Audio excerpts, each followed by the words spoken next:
saying to me, hey, we need to know about this area of technology. What's going on here? And I said, it'd be really great to put together masterclasses that people who are experts in these fields can go into the company and hold a class. So then they're up to date, because how can you tell someone to embrace something they don't understand? They're not going to embrace it and will invest a lot of money in it because they don't get it. And when they do use it, they misuse it. End up looking like a PR stunt rather than something that they're investing money in because they want to implement it into their business model. So I think education is key, and that's what's missing. I think everyone talks about things, but how can you, invest in something you don't know? You just don't know what it's about. What it will do for your business? Yeah, it's fun for the first 5 minutes, but then what? Yeah. And will it help your consumers? What kind of customers do you have? Does this technology even fit in with your business plan? Or are you just trying it because you want to try it? Like, all these questions are stuff that people need to really ask themselves, educate themselves, even do little projects within the company, test things out before they speak to everybody else, see what works for you. Because not every technology is going to work for everybody. That's just not how it works. And also understanding that there's no such thing as 100% sustainable, so don't try to be yet, because we're just not there. We haven't got the technology, we haven't got the knowledge, we don't know how to do it yet. So that's always a big thing. When you were talking about regulations, that's an area that I think really needs to be. There's no strict way. I mean, everyone can be sustainable if they want to be. They can find something in their brand that they can call sustainable, and then they say, yeah, we're sustainable. We're very green. And the problem with that is that it comes across as greenwashing. So then consumers, when they find that out, they're less believing in the brand and less believing in the fact that people can be sustainable and that what they're buying into is what they believe in. Yeah. So I think there needs to be a bit more clarity what it means to be sustainable. That's why I love those apps, like Good On You, because it marks how sustainable you want the brand to be. If you're very anal, you're like, I need it to be this, this, this. You can tick the boxes and then the brands will come up. But if you're kind of like, well, I like to make sure they run ethical practices, that they work in really good factories, people are paid a good wage, then those brands will come up. So it kind of, everyone's level of what they consider sustainable is very different. What I would consider sustainable and what you would consider are two very different things. Absolutely. Well, I could barely answer. My aunt asks me, what is sustainable fashion? And I think I went on about a 5-minute tirade that sort of flip-flop from one to the other, and there really is no clear answer. There is no clear answer. There's no clear definition of what it is.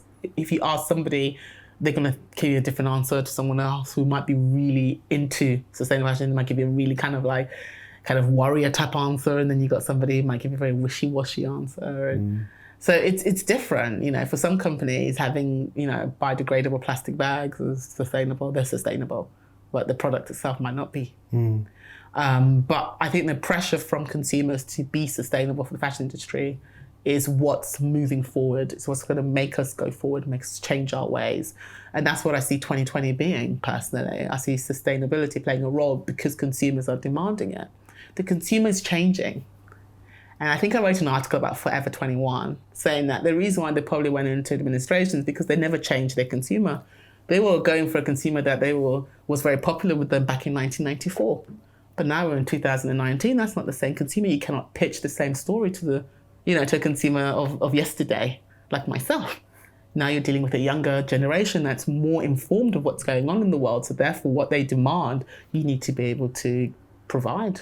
Yeah. And that's the problem, I think, with companies. They use the same formula and think that everyone's going to, love their brand based on that, but not anymore. Do you think it was their messaging rather than their company strategy as a whole? I think it was everything as a whole, because I remember Forever 21 when I was very young. And it was that kind of that shopping mall American type, product. And today's consumer, in terms of the young consumer, that's not what they're looking for anymore. They want an experience besides just the product. We just wanted the product, and it looked cute and it was in style. That was fun for me. But now today's consumer want to know a lot more. Want to know the background. What are you guys doing? Where do you manufacture your clothes? Okay, you got a lot of this. Why is it so cheap? What material is it made out of? They ask all these really scary questions that will scare a company and make them hold on to their profits, petrify that the money's going to start disappearing, because they're inquisitive, and you need to be able to answer these questions as a brand nowadays, because the youngsters are really clued up. I've got my niece telling me to recycle. Oh, you got to recycle. Oh, you can't buy that. Oh, you should do this. Oh, and she knows more than me. And I write about it. So it tells you how clued up they are.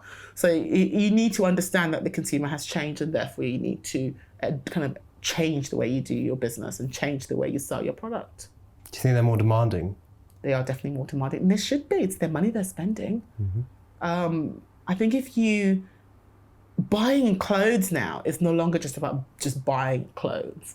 They want an experience. They want something that will last a while. But they want a great price, which is what the challenge is. Because if you know most sustainable brands, their stuff is ridiculously expensive. You get a few that are kind of okay, but generally the price point is pretty high. So if you're a student and you want all these kind of sustainable, ethical things with the product, but then the price point is ridiculous, you're not going to pay for it. And that's the catch-22, I think. You want it all, but you can't afford it all because it's too expensive. Sustainable and fast fashion famously don't mix. We hear this time and time again. They do not mix at all. And, I think the solution is making, like, for example, H&M always have like their little green type clothes in their shop. I think they all should be green. So why offer the cheaper version? 100%. Offer us a $7.99 t-shirt and not the $3.99. Because then I would keep that t-shirt a bit longer. I'll look after it longer. Because that also plays a role. How we look after our clothes. If we look after them well, they will last a bit longer, So when it comes to kind of providing for consumers, I think brands need to take this into consideration as well. Price points and what they offer. Don't give us that kind of choice. Yeah. Say to us, this is what we charge because of X, Y, and Z. And this is what we have on offer, and then we will pay. We'll buy it if we want it and we need it. We'll buy it at $7.99 rather than $3.99. So I think that is something that will help us kind of step away from fast fashion, because fast fashion is going to be there for a while. As long as it's cheap and cheerful, people might want to do good, but in the day, what's in your purse is what counts. But that's okay. Fast fashion. There is a place for fast fashion, certainly in things like basics. It makes sense to do that on a mass-produced scale. Ultimately, that is a more efficient way of producing those garments, as long as they're going to be sold. So I think there is a place for fast fashion, but the pieces that separate you, that are your identity, which is how we all use fashion, those pieces need to be long-lasting, quality pieces, and people need to appreciate that they do have to pay for that identity. Yeah, I agree with that completely. I think that we need to change the materials first and foremost that we use to create our clothes.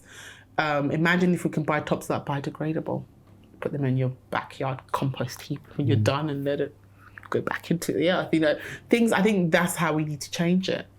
We need to change the materials that we use because what we're using now is not working. Recycling plastic is not a solution either. It's a short-term solution. I think I've said this before. It's a short-term solution. It's great that people are coming up with these ideas and collaborating and coming up with different ways. But at the end of the day, that is not a long-term solution because that goes back into the planet anyway and still ruins it. So we need to think long-term. Plastic cannot be on our bodies.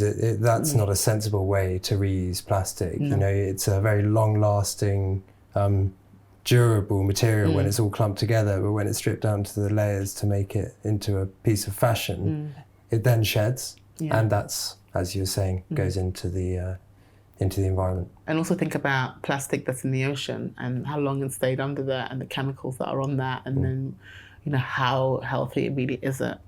But that being said, I do kind of applaud people trying to think outside the box and coming up with innovations that that reuse our waste. I think that's very important. But I think people just need to realize that that is not the main solution. That is not a long-term solution. Doesn't mean we have to rest in our laurels now because, we found a great innovation. So we don't need to think about anything else. Great, we found a way. I think we need to continue to move forward and continue to find different ways that will make us stop using plastic completely or find a plastic that is biodegradable. That means that it doesn't do as much harm. But there are new materials being made. There are companies making new materials out of anything and everything. Yes. These days. you probably have access to a few of the ones that are coming up next year. The recycle, reuse, and they kind of, I think it's Christopher Raven.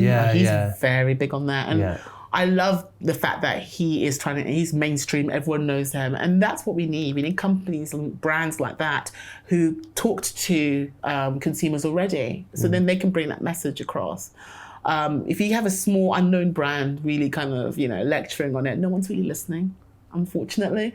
But if it's a brand like Christopher Rabin, or if you look at Stella McCartney, people are ready to listen to them. Or even Burberry's trying to go a little clean these days, you know. Companies like that are the ones that are going to help us move that message forward. Help us experiment with new materials, adopt new materials, you know. Is it Modern Meadow? Modern Meadow. Modern Meadow, and there are lots of other companies as well. Yes. That are making these leather-like materials from. I mean, Modern Meadow is made from. They literally grew it. I think mycelium is one of the materials that they use, which is like a mushroom. So they use. I think most people that are growing their own new materials are looking to nature. They're looking to nature and how it produces, and kind of mimicking it a little. And I think that is great. It's a great way to come up with solutions, is to look to how nature preserves itself, how it grows, how it evolves, and kind of take that and kind of like implement it. So I think it's a great way of thinking, you know. Yeah. I would never have thought like that. So, so that would never come into my mind. But that's why I think tomorrow's fashion designers have to be scientists. They've got to know biology. It's not just about they can draw or whatever. It's a lot more than that. They've got to look about supply chain, manufacturing, using immersive technologies, and how they can maybe visit factories in China, but yet, you know, not actually physically be there, so they can make sure that the factories are ethical, you know, and things like that. This is all using technology. And I feel like students need to have access to this. They need to realize that there's a lot more to being a fashion designer these days than just knowing how to draw, you know. You've got to be curious about new materials as well, and look at how you can create an entire collection in a way that will be sustainable. Because this is the kind of information that they'll bring to companies. If a company was to employ them, they'll have this information on board, and then companies can try and adopt that, you know, and hopefully convince the old school companies that this is the way forward, because I think that's half the task, is convincing people that this is the way forward. Yeah. You know, most people don't want to. So how are you helping with this? Because obviously you write about a lot of things like you were saying, immersive technologies, beyond just new materials. Yes. And I know that you want to really help bring technology adoption forward as much as possible. I do. I mean, for me, I think it's important for companies to realize what's out there, to educate themselves and see what works for them. I want to see big companies step a little bit away from the PR stunts that we've seen in the last few years, because as exciting as it is, people don't take it seriously. They go, oh, okay, they've got drones up and down the runway. Oh, exciting. And that's it. You know, yes, it brings attention to the fact that there's drones out there, but it's not a long-term kind of solution, I don't think. I think it puts you in the papers for a moment, 15 minutes of fame, and then what's next? I think companies need to invest in the type of technology that will help their company forward, that will make sure that they keep up with their competitors, that it makes sure that they can provide for the consumers that they're targeting as well. So it's imperative that they educate themselves. And I think that's where we are at the moment. We're at the point of educating ourselves and seeing what works for us. And that's the only way things will change. Also, they need to look at the business model. The fashion's business model it should no longer be used, because it doesn't work anymore. We need to look at what would work, what will give us more of a circular economy. How can we make that work? And how can technology play a role? Because in the end, technology is a tool. It's not something to be scared of. It's literally like you pick up a pen and write. It's a tool. So how are you going to pick up this pen, and how are you going to then use it to achieve what you need to achieve?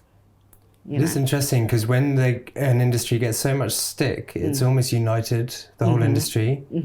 And I know that Rana Plaza has also done the same. The entire industry around the whole world is saying together, this is not acceptable and we need to get better. And I think from that, you've seen groups like H&M Foundation, not directly from that, but since then, the H&M Foundation. And I know that they made a massive pledge earlier this year, post Copenhagen, that they're all joining up together, and they had this big pledge for a few years down the line, which is good. You know, it's a start for people to say that we are going to do this, but we need action.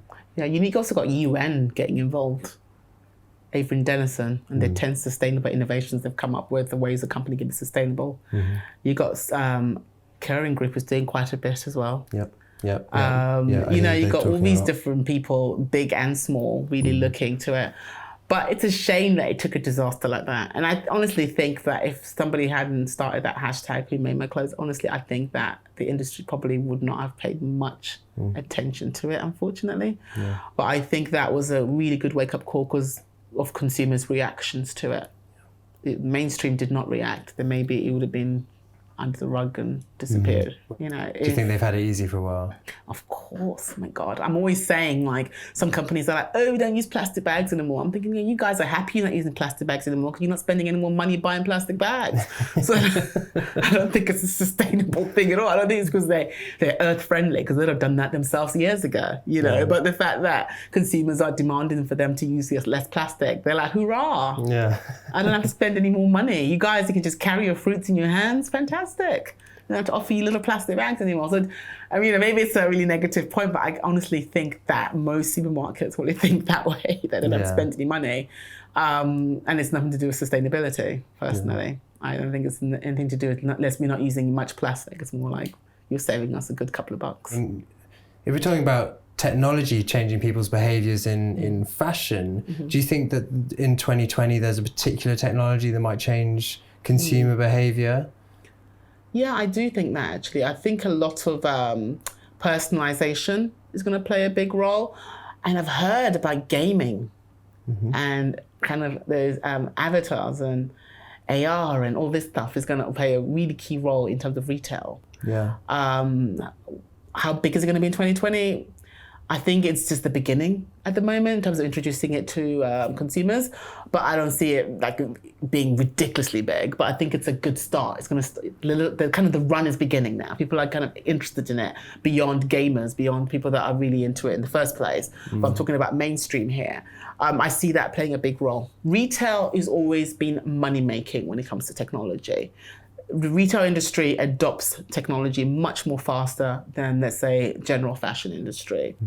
They are looking at ways they can personalize shopping experiences for their consumers. They're looking at ways that they can kind of give them shopping ideas like, oh, your red top that you love is in. Imagine, or you walk past the shop and an app pops up and says, oh, the red top you were looking for in H&M the other day has popped up. And then you come back to H&M and you go in and you go and get what you want. Are there apps like that coming out next year or already out? Do you know what? I've heard someone talking about that being a technology option and I loved it. I think it was, I went to a lab somewhere and they were talking about that and I remember thinking, I like that idea. Yeah. Because I can imagine myself having an app and shopping and walking past Gap or something and then being told on the app as I walk past that it senses me or something. Yeah. Then tells me that, oh, that jumper you were looking for that was out of stock is now back in. You can come in and get it in your size. Well, this is the thing, but the data is there, already, really.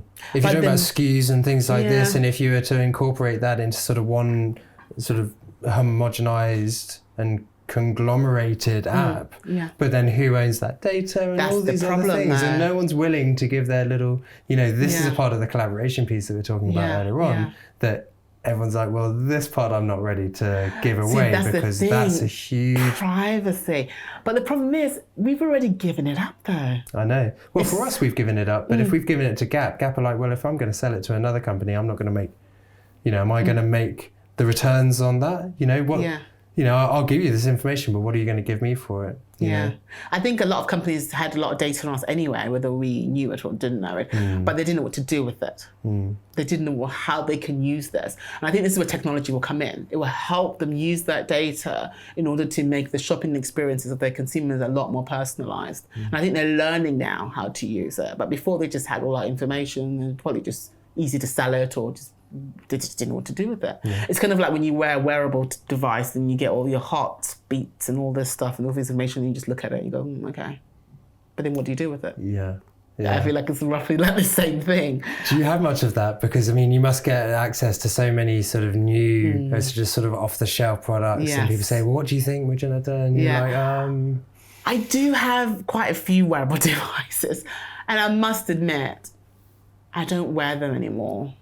And I think that has been the problem with wearables in general. They're exciting for the first 6 months, but then how do you get the customer to continue to wear it for life, I guess? Like the way I would pick my mobile phone and go with it everywhere, How can they make me wear that smartwatch all the time? Like I'm not even wearing one now, you know? And I do have like 4 smartwatches at home. Yeah. So, but the thing is, I think for me is that it's exciting for that moment. It's like when you get a new toy, it's exciting, but then it wears off. It's like, What do you think other technologies that are at risk of that? Because there's so many new tech coming into, whether it's the business side or the retail side of fashion. And something that we haven't spoken about yet, but I do want to talk a bit about is AR and VR. Yes. You know, immersive technologies. For years, people have been saying, you know, they're coming, this is how cool it's going to be really exciting. Yes. But we're still not there yet in the fashion space. VR is being used in other industries quite well. Yes. But what's fashion are slow adopts. They adopt fashion. They adopt that kind of technology so slowly though. But look at Asia if you want to see them using immersive technologies. They have jumped into that. They have embraced it. They love it. The consumers enjoy using it. It's just here in the West, it's a lot of talk, but not enough action. People like the idea, but they never invest in it. And if they do invest in it, they're not really understanding the value of it either. And I think that's another problem. Yeah, it's all exciting. You got these goggles on, you can see this and see that. But it's not, I feel like it's not there yet. Have you ever tried these goggles on? Have you tried like the VR? They're heavy. It looks like 1980s a little in terms of it. Yeah, it's not. It's heavy, it's stuffy. You can't spend more than 15, 20 minutes in there. Yeah. I understand that wireless ones are a lot more. I think the Rift. Yes. I think the Rift and that generation, I think, are now getting to a point where it's slightly more comfortable. It's wireless. Yes. Some of them are bringing in now hand sensing technology, which is another great help. So you don't have to sort of hold these things around with you the whole time. You're not plugged into a computer. So I think it is getting better, but from a wearable perspective, it has to be comfortable, right? It definitely has to be comfortable. I mean, I always look at those types of technologies like a new mobile phone. Back in the old days, mobile phone was just something that people looked at and, you know, it's not comfortable, it's big, it's this, it's that. So we're at that maybe 1992 stage, right? Where it's interesting and you can applaud the innovation, but its usability is a little bit, you're like, oh God. Because I remember it was literally reshaping my nose. It was so heavy. I could just feel my nose like changing shape because it was just sitting there and I was killing me. And I was like, do you know what? I have to take it off. I can't do it. Take it off me. Yeah. So it wasn't. So because of that, I couldn't enjoy the innovation because I was just in pain on my nose continuously. So I feel like it's literally like at 1992 right now. You need to bring it up to the iPhone stage. You need to bring it up into 2020, 2020 and bring it up there. Because where it is now, it's still got a long way to go. So VR, we're saying a big no to at the moment. But AR, for I guess a shopping experience is very plausible. A lot of people are investing in AR. VR was what everyone was looking to invest in. But I feel like AR is taking over a little bit now. People are investing a lot in that with the glasses. And there's loads of rumors of all these smart glasses that are going to be coming out soon. And I haven't seen any evidence of it yet, but a lot is going on in that space. So I think that people are more willing to invest in it. Yeah, that's also brings about sort of digital overlays. Obviously, companies like Fabricant and other companies making, digital only clothes now. And, I know a famous DJ that has used digital overlays as well. I think some collaboration, I can't remember who with. So people are starting to use it. So Instagram overlays where they're wearing one piece of clothing, but they just overlay with another. Have you seen many sort of applications of this? Many instances of this? I remember one of my friends, is it Karina Nobbs, if I'm saying her name correctly, she actually just opened a pop-up shop with that type of stuff working. I think she was working with the Fabricant. Excellent. And people could digitally try on these clothes and stuff. So it's something that is interesting, fascinating, innovative. And I know I had a conversation with someone about it, whether it's something that's going to catch on or is it just more of a kind of a PR stunty type of stuff. And I think they convinced me because originally I thought it's a bit stunty, I can't see how it can be used. But this person convinced me that it can be used. Imagine it in the future in terms of retail.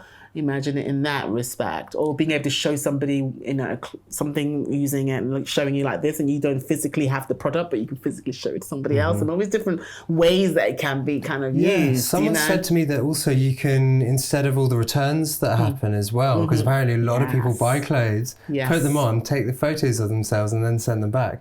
Which I had no idea that was even a thing. That last step I didn't know, because I know that sending them back is quite big. So they put them on. Take a photo, I'm wearing my nice new Gucci jacket or whatever, and then just put it back in the box, send it back, and it's just returned. And because obviously returns now, you just get all your money back naturally. Okay. And so that is also something that it could replace. Apparently that's a consumer habit that digital fashion could replace as well. Definitely. So I found that quite interesting. Definitely. Imagine being able, I think I've tried an outfit using that type of technology, and it didn't look great on me, because they're still figuring it out, but that is definitely a good idea. If I was able to try clothes that way in my own home without actually having to worry about, will it fit me? Is it in the right size? Oh my God, will it look good on me? It looks great on the model, but then I would definitely embrace that. Well, they're really getting there. I mean, Gucci, they had their Gucci shoe app as well, which I tried out earlier on this year. How did you find it? Which is really good. I thought it was really good. I still don't want to buy Gucci shoes, but that's just because I'm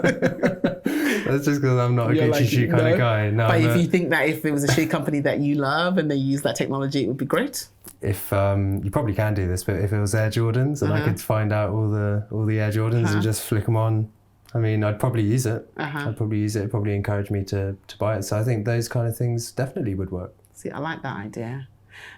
Shoes for me are never a problem because my feet never change the size. But I think for me, clothes are like the biggest thing because the returns industry, like people returning stuff in the fashion industry is such a big thing, such a problem. Yeah, and as soon as you move from that fixed structure of a shoe, of a watch, and you move into fluid movement clothes, especially like, I could probably get away with digital overlaying a polo neck top, but a nice flowy top or something like that with lots of little intricate design pieces on it. Be able to see how it moves without actually having to physically try it on. That's always been the sort of 3D hindrance for... there's always been the hindrance for sort of 3D fashion. Yes, and also like online stores as well. Can you imagine how great that would be if they were able to put that in and you were able to see the top flowing and moving and all these things like the amazing that Fabricant does with all the product. Have you seen? I love it. We actually went to interview them once. It was great stuff that he showed us. Good guys. To be able to do that is a great selling point. I think it makes people a bit more confident to shop online as well. Because if it's just a flat picture, you kind of have to really use your imagination. But this technology is actually helping you not to use your imagination so much because you can actually see it now physically. Well, we're not there yet. So maybe one for 2020 or 2021. This time next year. I think 2021 we'll have this conversation. Do you know how we predict that happening? Exactly. Also, I'd really like to know things, are there any... sort of apps or uses of AI that you're predicting for next year?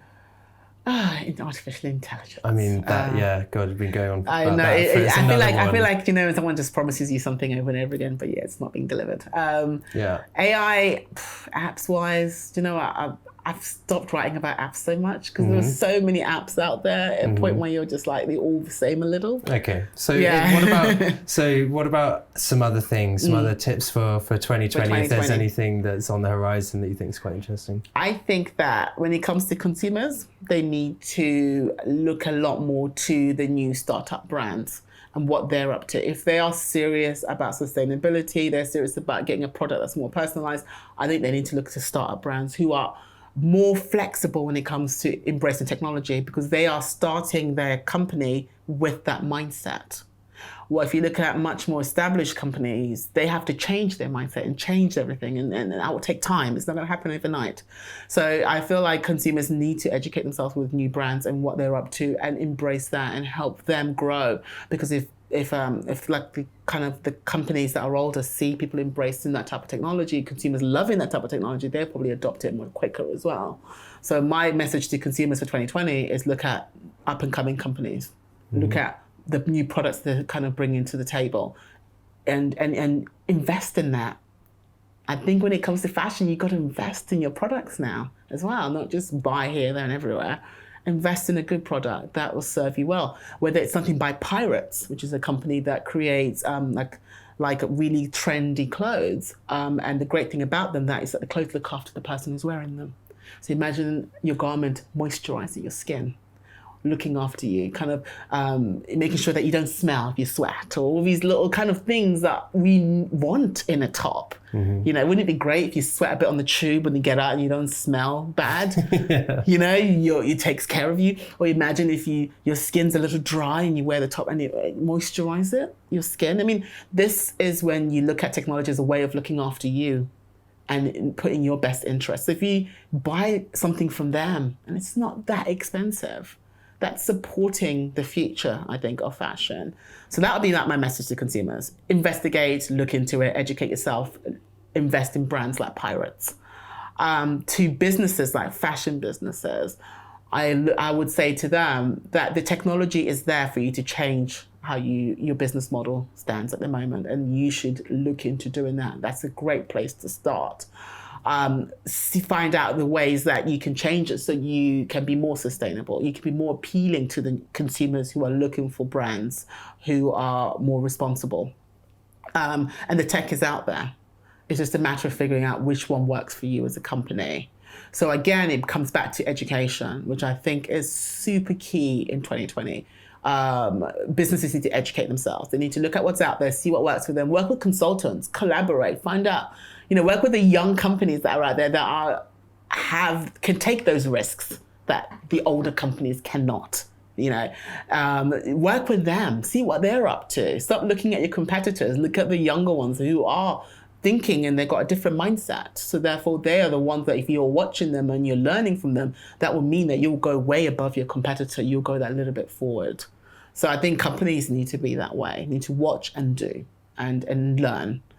In terms of the industry as a whole, in terms of fashion, technology and people within the space, I think that we need to start thinking about what our next step is. Where are we going? Where is this going exactly? If you got tech products, where do you see yourself going? Are you just building tech products for the sake of it, or are you building it as a solution? People that write about it, looking at what's out there, you stop writing about the same old people. There's so much going on in this space. Write about other technology, other brands that are coming into the space and making such great changes to it. It's not the same old people every time. I mean, that's what I find to be a bit of a problem sometimes. How many times you have to mention that same company in the last 5 years, and there's every 6 months or so, there's always something new going on in this space. It's not the same old. So I would say, let's start that conversation. Let's educate people with what else is going on beyond the everyday companies. Good. Well, I hope everyone's listening because, it sounds like some good advice. I am preaching at them. But then again, as a person who looks at things from a bird's eye view, I'm also still learning. Yeah. I'm always I never say I'm an expert whenever I talk about this stuff. I'm always saying, I'm kind of starting a conversation in something that I am very interested in. When I talk to people, I take in what they say. I'm like a sponge, literally. When I speak to experts, I'm taking it all in and being like, wow, that's a great idea. And I think that's what people need to have is that conversation. You just start that conversation. Just talk. Find out what works for you. And then ask questions. And I think that's what 2020 is about, education. Education. Education. Brilliant. Yes. Thank you so much. My pleasure. Thank you so much for having me, David.